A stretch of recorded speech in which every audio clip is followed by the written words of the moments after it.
time in the history of lights and shadows that the shadow is smaller than the object. I'll give you one more hint. It's not physically possible. So I'm very curious how you're going to dress that one up. Shadow versus alternative effects. Never thought of that, but it makes absolute sense. Right. The problem that people have at this point is then they just jump to something. Oh, it's a fucking hologram, blah, blah, blah. I don't know. I have no idea what's going on with the moon. None.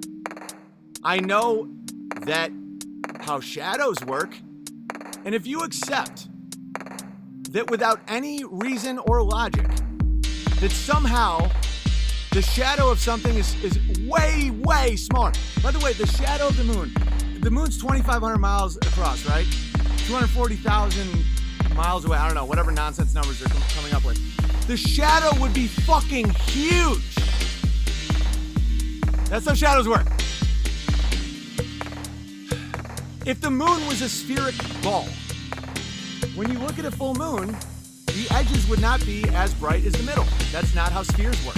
That's how a flat plane works. I'm not saying the moon's flat. I don't know. All I'm saying is that doesn't make any sense. When you look at a full moon and the whole thing is the same brightness, that isn't at all what our physical reality says it should be. The edges would have surface area that would reflect in other directions. It would go down in lumens.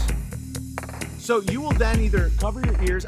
I'm not saying what you need to believe. Like this one guy says that it's like a hologram and he has proof because there's like a line that went through it and he videotaped the line. And people are like, oh, that's what it really is. I'm like, no, I don't know. I don't know who the fuck that guy is. Just a guy with a video. Watch out for falling for anything when you realize things aren't what they appear to be.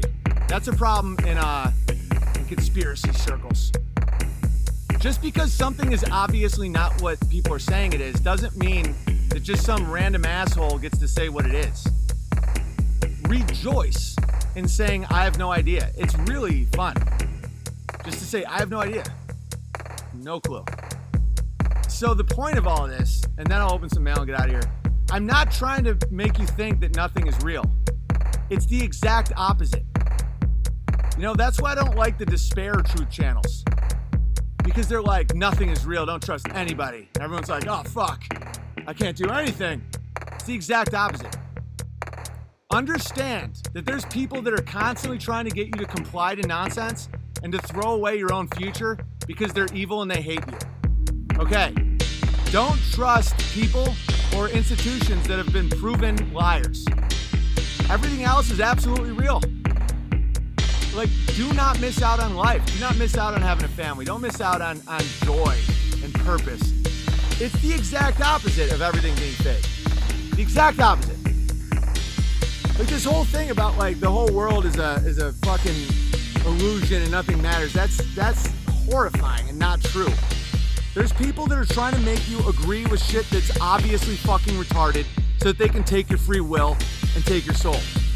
You know? If you think that we went to the fucking moon after you've really, really looked into it, you know, I don't know what to tell you, man. It's like, dude, you're holding on to something that's fucking insane. It doesn't line up with anything else, with physics, human nature, our government, history, nothing. There's nothing about it that's true. And so you're holding yourself back from looking at other stuff. Like, look at the shadow of the moon. That makes no sense.